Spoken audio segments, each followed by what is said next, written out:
하나님께서 저에게 주신 말씀은 이제 제가 10개명을 계속 강의하다가 설교하다가 오늘은 추수감사절이기 때문에 하나님께 본문을 구했습니다. 어떤 말씀을 전할까요? 하나님께 기도했더니 오순절의 감사를 전하라고 말씀하셨죠. 오순절. 오순절 하나님에 대한 감사를 전하라고 말씀하셨죠.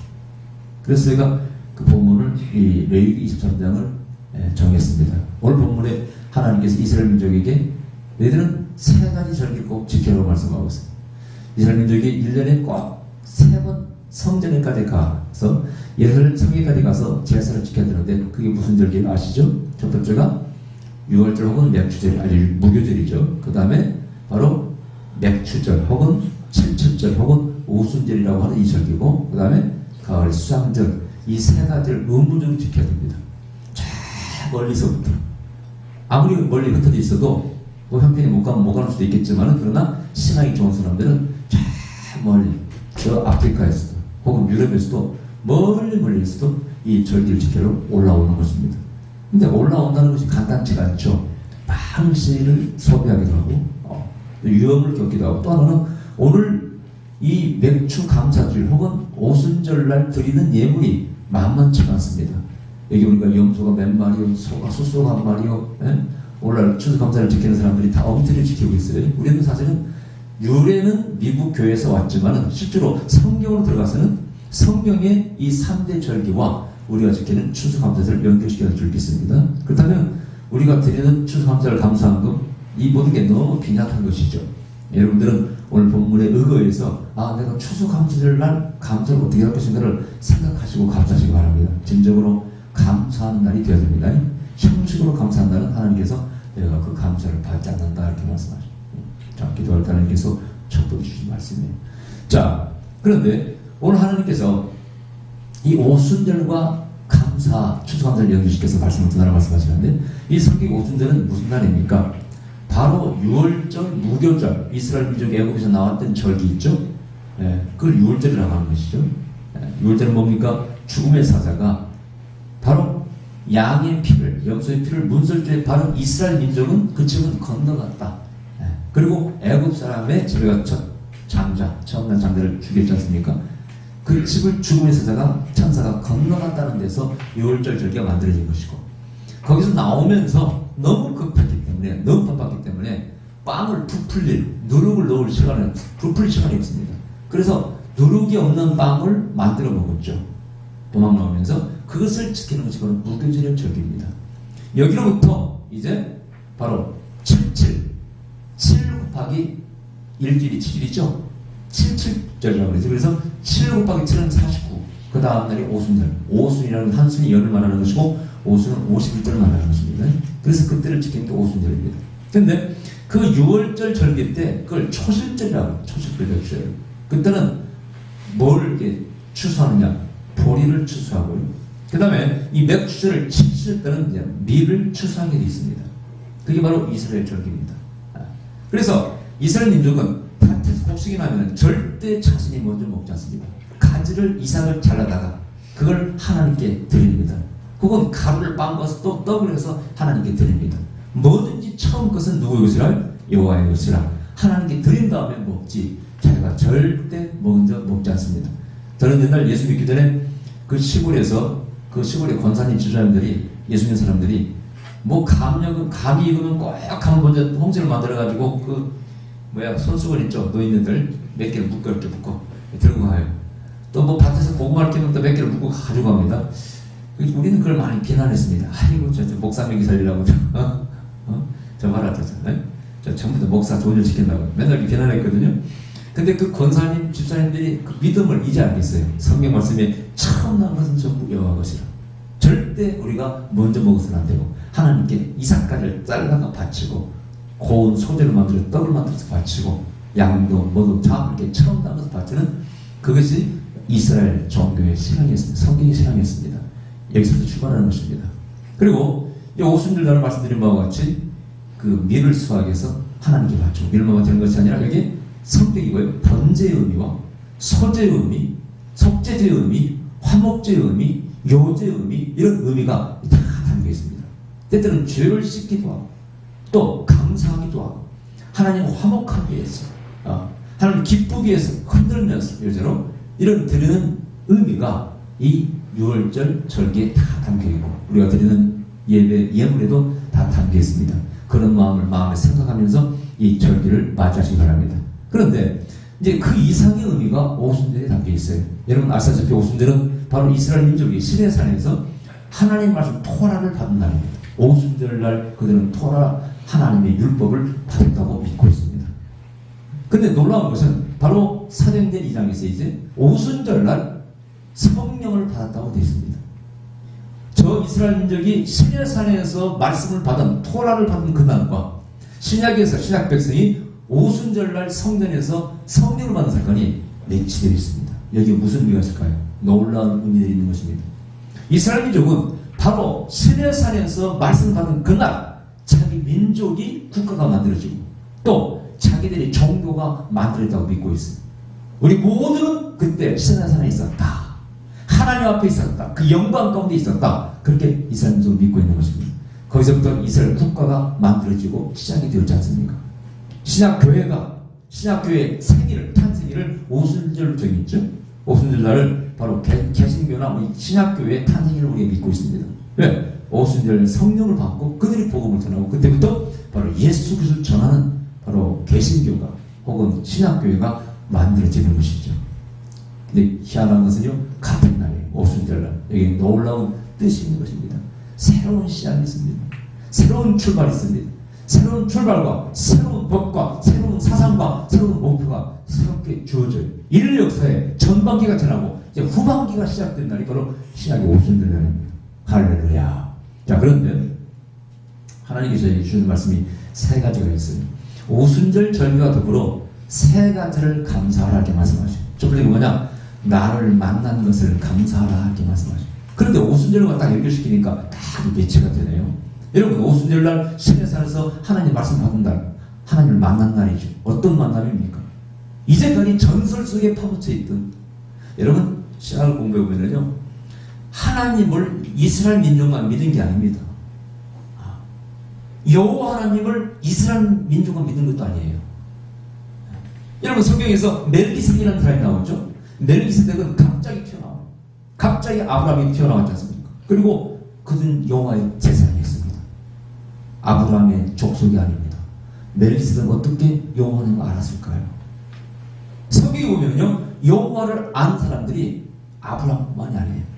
근데 문제는 다른 사람도 여호와를 알고 믿는 사람도 있었지만은 이 구속사의 주인공으로서 바로 아브라함을 선택했다는 데 의미가 있는 것입니다. 이스라엘 민족을 선택했다는 의미가 있습니다. 그 선택이 바로 출애굽이요, 그 결정적으로 하나님과 이스라엘 민족이 계약을 맺은 날이 어떤 날에 바로 그 시내산에서 율법을 하나님께서 주시고 반포하시면서 너희가 이 명령을 지켜 준행하면 너희는 나의 백성이 되고 나는 너희의 하나님이 되리라. 그게 바로 시내산이 계약이라는 것입니다.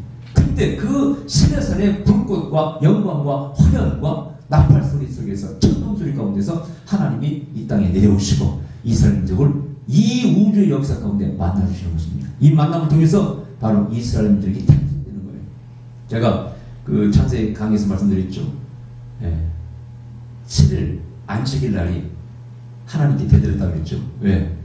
다 짝이 있는데, 다 이렇게 짝을 만들었는데 왜 안식일 날은 짝이 없습니까? 일곱째 날 홀수날이죠, 그죠? 그러자 뭐라고 하나님 말씀하셨어요? 너희들의 짝은 파트너는 바로 이스라엘 민족이 될 것이다. 유대인들은 철저히 안식일을 지킬 것이다. 그렇게 유대인들한테 가진 말이죠. 네, 근데 그 철저히 안식일을 지키는 빼성직에 영혼에 새겨서 바로 말씀을 가르치고 대대로 전수시켜서 우리에게까지 이 말씀을 알게 한 그 유대인들이 어떻게 그 지독한 신앙을 갖게 됐을까요? 수천이 지나면서 자기 언어까지도 한데 잃어버렸지만은 다시 그 언어를 찾게 되고 그들의 신앙을 경전을 지켜왔던 유대인들이 어떻게 만들어진 것입니까? 시내산에서 유일한 스파크가 일어났어요. 그들이 그때 그 시내산에서 전설 속에 말로만 듣던 하나님을 만났다는 얘기입니다. 이 하나님을 만난다는 것, 이것이 바로 우리에게 너무나 큰 감사예요. 여러분, 진리를 안다는 것, 진리의 본체신 하나님을 만난다는 것, 이것은 우주 가운데 역사적인 운명의 스파크예요. 여러분, 스파크가 일어나면 팍! 여러분, 스파크 대표적인 게 뭐예요? 천둥이죠.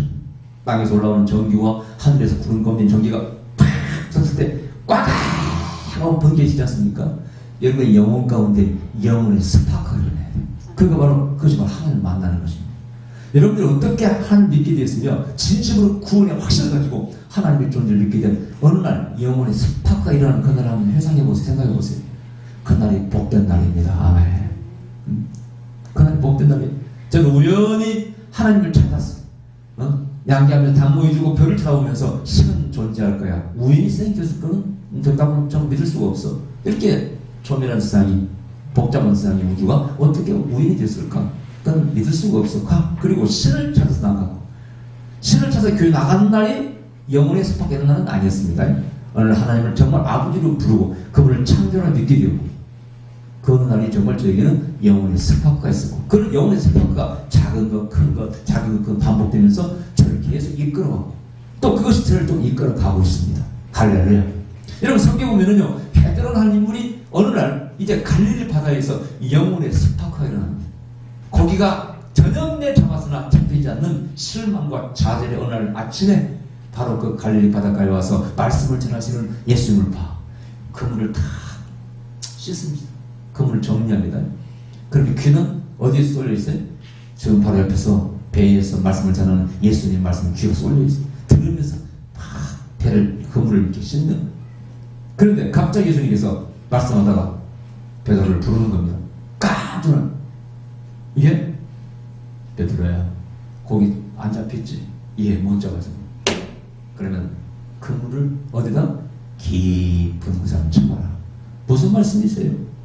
아니, 고기가 이 고기 그물 던지면은요, 이 그물이 깊은 곳에 치면은 고기가 다 도망가버리고 잡히질 않아요.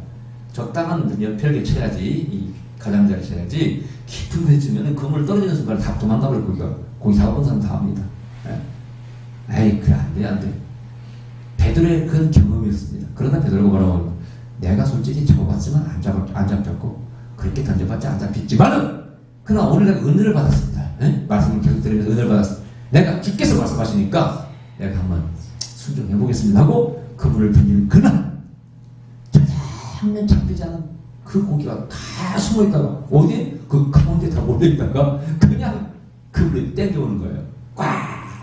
베드로는 그날 영혼의 스파크가 일어났어요. 말씀을 들을 때는 은혜스럽네라고 생각했는데 상식을, 경험을, 자기가 믿고 있는 모든 진리를 뛰어넘는 그 영적인 체험을 통해서 그 영혼의 스파크가 일어나고 그날 베드로는 운명이 바뀌게 됩니다. 예수님 만나기 전에 진정으로 하나님 만나기 전에는요, 그 베드로의 영역이라는 것이 갈릴리 바다에 있어요. 베드로의 최고의 큰 기쁨과 만족은 뭡니까? 거기야 만땅 잡는 것입니다. 만선에서 만땅 잡고 오면은 그날 영웅이 되는 것입니다. 그날 술도 한잔 살 수 있고 자기 가족들에게 좋은 거 살 수 있고 제일 기분 좋은 날. 그 기쁨에 보면은 바로 갈릴리 호수 주위였습니다. 인생이 거기에 한정되어 있었어요. 그러나 하나님 만난 날부터 인생의 영역이 완전히 바뀌었어요. 어떻게? 세계로 바뀌고 나중에 이 어부 베드로가 로마까지 가서 복음을 전할 기회가 누가 알았겠습니까? 베드로를 대사도로 모든 사람이 존경하고 그늘에 밟히면은 그늘만 밟아도 병이 나을 줄 누가 그렇게 사람이 변할 줄 누가 알았습니까? 최고의 기쁨은 고기 한 배 가득 잡는 거였습니다만은 나에게 네가 사람을 낳는 어부가 되리라. 인생이 완전히 바뀌었을 때 그의 기쁨은 그것이 아니었습니다. 나는 이거는 주님을 위해서 기꺼이 거꾸로 십자가를 못 박혀서 순교했습니다. 그 갈릴리 바다의 어느 날 거기서 영혼의 스파크가 일어나는 것입니다. 할렐루야. 모세도 마찬가지예요.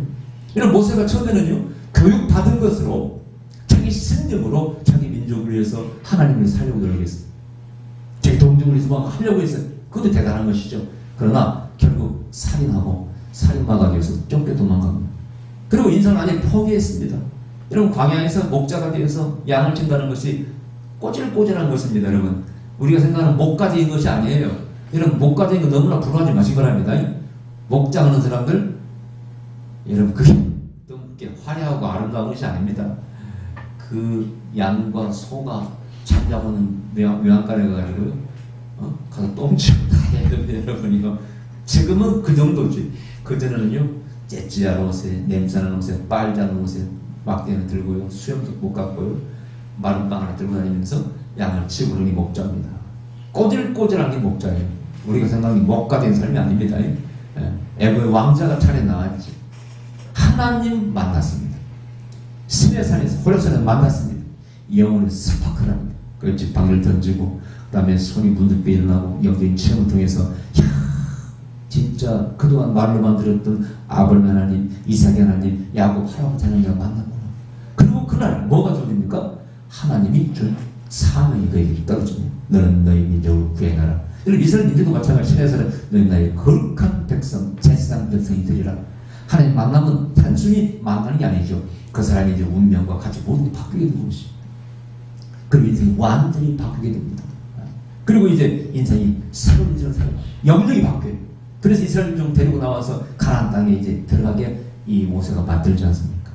자, 여러분 제가 역사 가운데 이 뭔가 극적으로 인생이 바뀐 사람을 몇 명 찾아봤는데 그 중에 하나가 존 버넌이라는 사람이에요.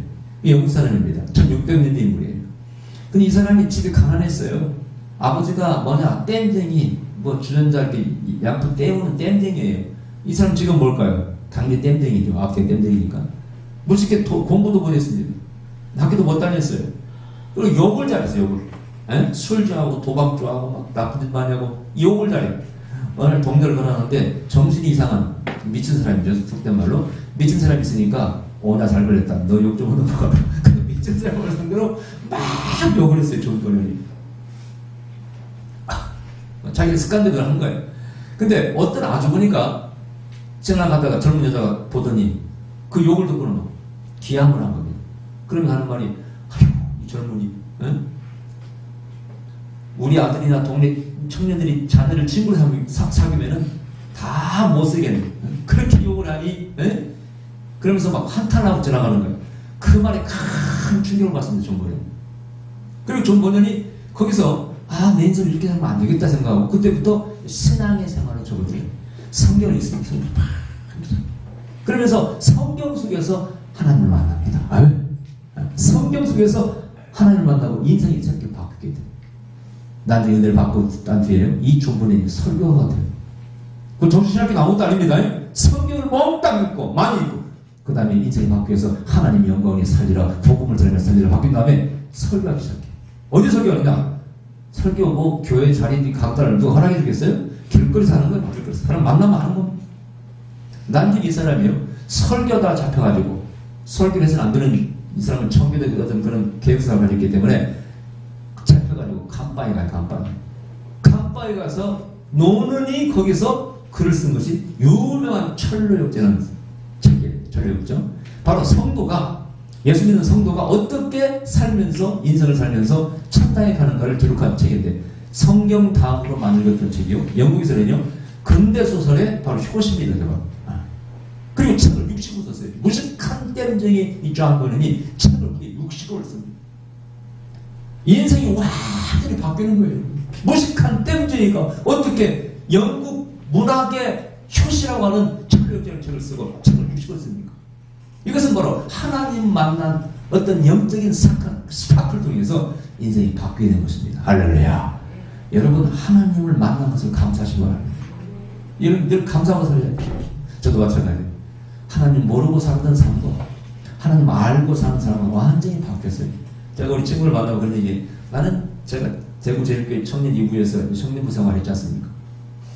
뭐 그전에 제가 이제 조그만 교회에서 뭐 교회 나간 지 한 달 만에 청년 회장을 하라 그래서 졸제 회장하고 그렇게 그런 과정 통해서 이제 군대 갔다 와서 제일교회 나갔는데 그때 청년 시절이 저는요 가장 인생이 보람된 삶이었어요. 물론 제가 목사가 돼서 막 세계로 다니고 막 부흥회당에 많이 다녔습니다만 그러나 제일 회사하기 기쁘고 아름다운 시절이 청년 시절이에요. 열심히 순수하게 봉사하고 뭐 정말 사수없이 봉사했고 너무 교회에서 살다시피 하고 봉사하고 살았어요. 가장 아름다운 추억이 남아있어요. 여러분 학생들 잘 들어보세요. 교회 생활할 때 학생 시절 때 절대 교회 생활을 헛되이 보내지 마시기 바랍니다. 아멘. 여러분의 가장 아름다운 추억이 바로 있더라. 결코 이 시절을 헛되이 보내지 말고 하나님을 위해서 교회를 위해서 이웃을 위해서 봉사하시기 바랍니다. 지금 그들 생각하면 정말 바쁘게 움직이겠습니다. 우리는 뭐 한 가지만 한 게 아닙니다. 뭐 교양대학은 뭐 무슨 뭐 선교 산업, 지금은 산업선교입니다. 공장에 가서 대학을 만들고 그건 합법적인 것이죠. 요청, 사당 요청에 의해서 받은 거니까. 안내양 교양교육, 넌마주의, 뭐 그 당시 BBS 교양 역시 학교를 만들어 가르치고 의료 선교하고 무슨 선교사 기념대회, 뭐 중창대, 뭐 그 다음에 또 외체 절감운동. 지금도 제가 커피를 잘 안 마시잖아요. 외체 절감을 위해서 커피 안 마시기 운동, 그 다음에 휴지 패드를 막 제 차에 실고 교회다가 텐트를 치고 천막 치고 모아가지고 팔아서 외체, 그때 외체가 막 많이 올라갈 때거든요. 막 절감, 갑자기 배를 지사해서 얼마나 아름다운 추억이. 제가 인생이 어느 때 그렇게 아름답게 갈 수 있을까? 예, 그 뒤에도 뭐 데모도 하고 민주운동도 하고 여러 가지 했습니다만, 그러나 그때가 가장 아름다운 제 영혼의 습팍 흐르나고 제가 이제 하나님을 알고 진리를 알고 진리를 위해서 살게 됐을 때 정말 제 인생의 전환점이 만들어진 것입니다. 여러분도 그런 영혼의 습팍을 해야 돼요. 교회 나온다고 습팍이 일어난 거 아니에요. 진정으로 하나님을 만나야 됩니다. 아멘. 두 번째는요, 이렇게 말씀하셨어요. 너희가 나를 만난 다음에 가치를 알고 목적으로 이상을 풍기는 것을 감사하라. 삶의 가치와 목적과 이상을 풍기는 것을 감사하는 말씀하시죠. 진실로 그렇지 않습니까? 아까 말씀드린 모세와 베드로도 거기서 하나님 만나는 게 전부가 아닙니다. 인생의 목표가 설정되지 않습니까? 내가 무엇을 위해서 정열과 내 에너지와 내 지식과 모든 것을 투자할 것인가 목표가 생기잖아요. 그것이 없는 인생이 얼마나 불행한 인생입니까, 여러분? 저도 그것이 만들어졌죠. 성경의 인물 다 그랬습니다. 위대한 인물 다 그랬습니다. 전부 다 목표가 설정이 되고 이상이 만들고 이상을 살아가는 것입니다.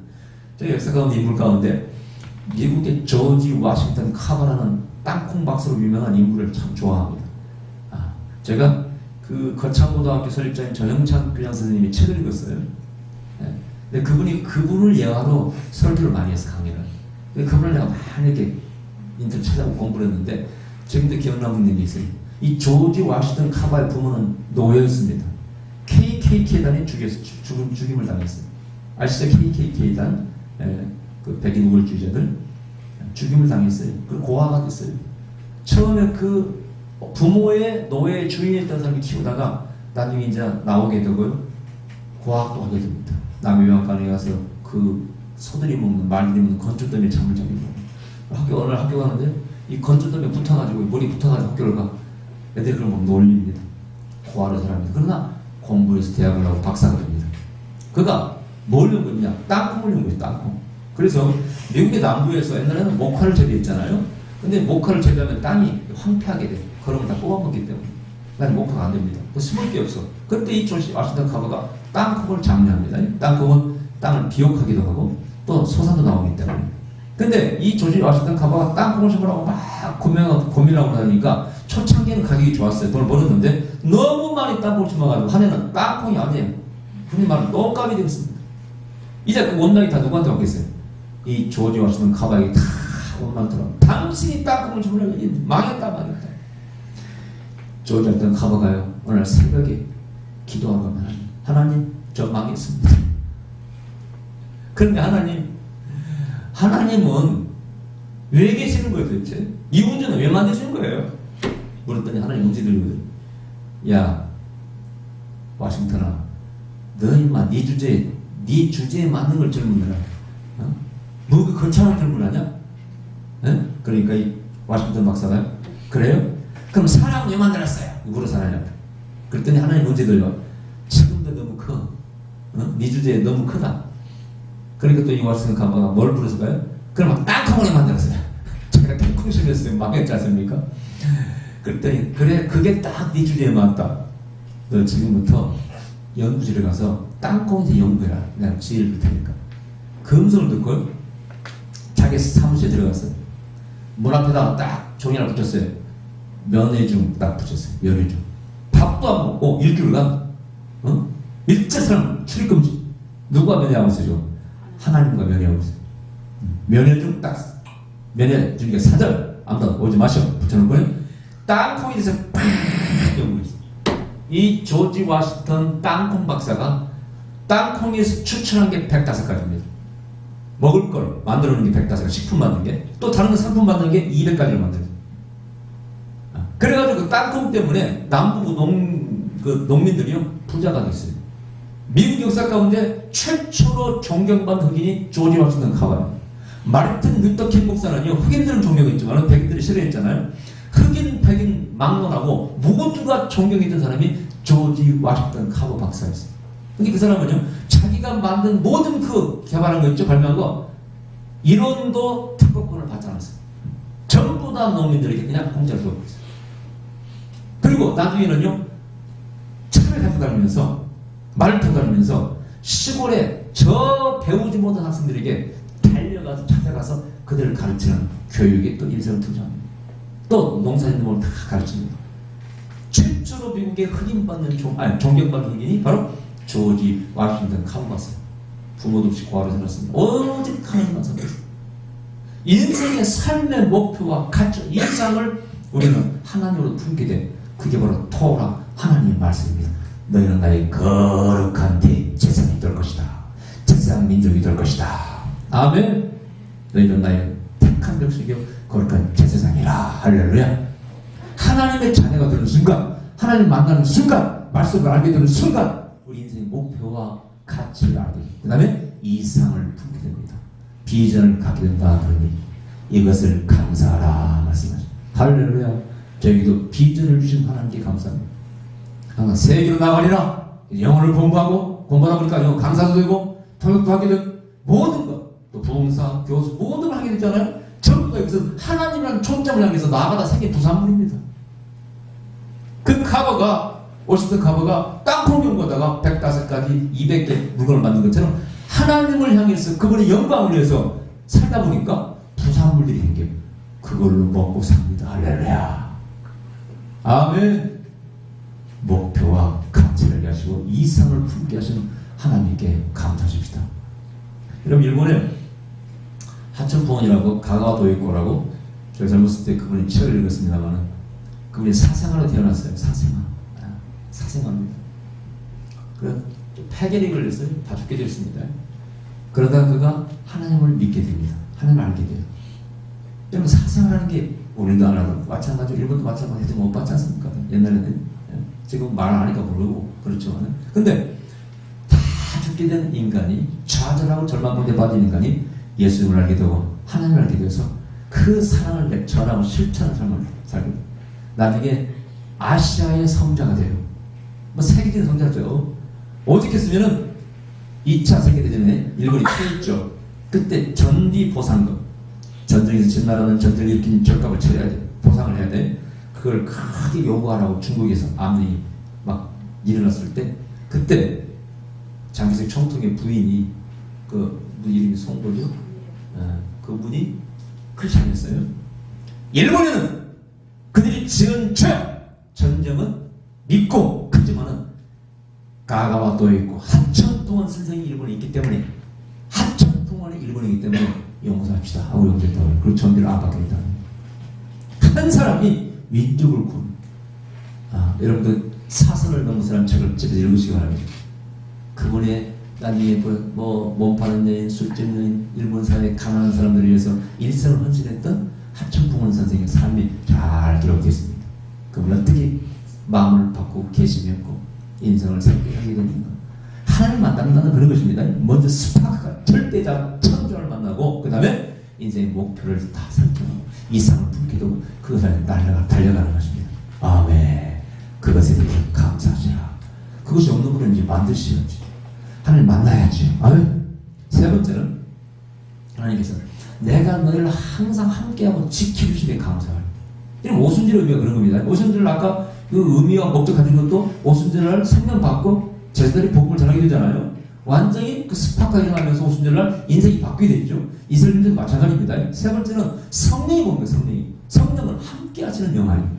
하나님이 함께 하시는 임마누엘이 성령입니다. 아멘. 여러분, 마태복음 끝장 끝절에 내가 세상 끝날까지 너를 항상 함께 할 것이다. 이 말씀이 어떻게 이루어진 것입니까? 오순절 성령 강림으로 이루어졌어요.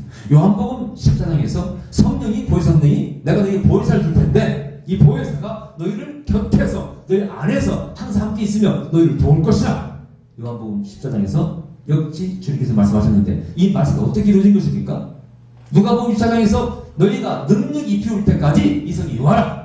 1장 8절에서 너희가 성령이 임하시면 오직 권능을 받고 예루살렘과 유대와 사마리아와 땅까지 이르러 내 증인이 되리라. 이 말씀은 어떻게 이루어지는 것입니까? 그것은 바로 성령님을 통해서 이루어지는 것입니다. 성령이 우리 안에 계시고 우리를 견인해 가시는, 이끌어 가시는, 지키고 보호하시는 것입니다. 위기 속에서, 어려움 속에서 성령께서 우리를 지켜주시고 인도해 가시는 겁니다. 성령 충만한 삶을 산다는 것은 뭐 기분 좋은 삶만 산다는 게 아닙니다. 우리 삶을 성령이 이끌어 가시는 거예요. 그 성령이 이끌어 가시는 삶을 살았던 표본이 바울 아닙니까? 할렐루야. 바울은 성령께서 이끌어 살아갔어. 어느 날 탁 기도하는데 환상 가운데 맡겨둔 사람이 탁 나타나. 우리를 와서 도우라. 우리를 와서 도우라. 그때 선생님 강의하면서 그게 아마도 누가였을 가능성이 크다고 말씀드렸죠. 누군지를 모르죠. 그런데 그 성령께서 환상을 통해서 인도하시고 방향을 저 인도 쪽 아시아 쪽에서 어디로? 유럽 쪽으로 방향을 틀어서 유럽 쪽에 먼저 복음을 전하기도 그 혜택을 입어서 야만에 있던 유럽 사람들이 바로 젠틀맨이 되었고 오늘 세계의 가장 강력한 힘을 또 부를 갖고 있는 나라와 민족들이 유럽이고 그 성령이 이제 어떻게 돌고 돌아서 한국에도 왔고 한국의 교회의 부흥을 일으키고 오늘 많은 크리스찬들이 그러나 지금 우리가 잘못 살고 있기 때문에 한국에서 성령이 촛대가 떠났다 그러죠. 아프리카를 갔다 가기도 어디 갔다 합니다. 근데 그 성령 역사하는 곳에는 귀신이 쫓겨나오고 암이 치료받고 죽은 데가 살아나고 경제가 살아나고 그 다음에 이 까만 눈들이 눈이 열리는 세상이 바뀌는 역사가 일어납니다. 그게 성령 역사예요. 그 성령님이 우리와 함께 하심을 감사하고 또 항상 함께 하도록 하기 위해서 기도하고 노력해야 됩니다. 할렐루야. 아멘. 중요한 일이에요. 성령이 함께 하심으로써 어떤 인생이 변화가 됩니까? 저 같은 경우는 인생이 완전히 바뀌었습니다. 이런 무명의 목사가 원한 데도 없는 목사가 성령을 받고 제게 은사가 나타나고 그러자 사역이 바뀌기 시작해요. 초청한 자가 생겨요. 그래서 외국도 갑니다. 미국도 갑니다. 막 가서 사역을 합니다. 부흥회를 갑니다. 이것은요 저의 공부나 저의 지성의 능력이 아닙니다. 지성의 능력이 아니에요. 성령의 능력입니다. 아멘. 어떤 성경을 보는 눈도요 이건 지성의 능력이 아니라 성령께서 보게 하실 때 그 성경의 비밀이 보이게 되는 걸 믿으시 말아요. 말씀, 지혜의 말씀, 지식의 은사, 예언의 은사 이런 것들이 성경을 비밀을 보게 하고 그 말씀을 전할 때 성도 은혜 받게 되는 것이고 부흥의 주소를 받게 되는 거 아니겠습니까? 함께 하시는 성령. 저는 지금까지 어려울 때마다 항상 성령님의 도움을 청했고 입었습니다. 제가 좌절하고 절망하는 순간이 참 많았습니다. 힘들 때도 많아. 그러나 항상 그 고비를 겪고 항상 이겼어요. 이겨나갑니다. 기쁨을 회복합니다. 그것은 다른 게 아니에요. 여러분 성령이 인도하시는 것입니다. 기도할 때 들려주시는 성령의 음성, 기도할 때 들려주시는 성령의 음성, 그 음성이 저에게 소망을 주고 또 그 음성을 쫓아가면 따라가면 거기에 좋은 일이 있었습니다. 하나님 예비된 축복이 있었습니다. 여호와 이레의 축복이 있었습니다. 아멘. 이런 추수감사를 맞이해서요 회복해 느꼈습니다. 뭘? 여러분 안에 계신 성령님, 계셨던 성령님 충만을 회복하셔야 합니다. 아멘. 그래야 더욱더 감사의 조건들이 많이 생기는 것입니다. 그러니까 이 막연히 개념적으로 성령님을 이해하는데요 성령님이 내 안에 계시고 충만할 때는요 신기한 일이 생겨요. 제가 처음에 개척교회 할 때요 성령 받고 충만할 때요 거의 이틀거리로 꿈을 꿨습니다. 이틀거리로 이상한 어떤 것이 보여져 이루어집니다. 우리 교회 누가 기도가 들어오는 것 꿈에 보여집니다. 어떤 사람 키가 크고 어떤 옷을 입고 온 사람이 와요 꿈에 그 사람이 좀 옵니다. 신기한 일이 벌어져요. 그러니까 우리가 재미는 얘기 있습니다만 저는 계시를 받기 위해서 꿈에 하는 게 계시를 받기 위해서 일부러 잤어요. 강대상에서 맨날 계시받으러 잔다 하고 자는 겁니다. 법적으로. 그러면 진짜 많은 계시를 영복을 통해서 받았어요. 그런데 이것이 예언사를 바뀌면서 이제 점점 줄어들더라고요. 요즘도 가끔씩 보이지만은 그런데 항상 성령께서 함께 하심으로 제 삶 인도함을 받았어요. 할렐루야. 감사드립니다. 감사드리나이다. 이게 바로 오순절의 감사입니다. 아멘. 이게 오순절의 감사. 성경은 범사에 감사하고 뭐 감사라는 말씀이 있습니다만 오순절의 감사. 하나님 만난 것에 감사. 그걸 통해서 내 삶의 목표와 가치를 알게 되고 이상을 품게 된 감사. 세 번째 뭐라고요? 성령님들 우리를 함께 하시고 인도하시는 것에 대한 감사. 이 감사가 떠나지 않게 노력하시기 바랍니다. 아멘. 이를 잃어버렸습니까? 다시 찾아야 뺏겨서 됩니다. 이 감사가 늘 우리 삶 가운데 반복적으로 일어나야 됩니다. 할렐루야. 기도드립시다. 그래서 우리 아버지 감사드립니다. 오늘도 필요한 저희들을 사랑하시고 인도하시고 주의 말씀 어디 가운데 거하게 하시고 이 경백해짐을 잘하고 감사하게 우리를 변화시킴을 감사하고 늘 주의 은혜 가운데 살게 하시고 주를 만나게 하시고 인도를 받게 하시고 주께 주시는 사명을 이루기 위해서 달려가는 삶을 살게 하여 주시옵소서. 예수님 이름으로 기도하옵나이다. 아멘.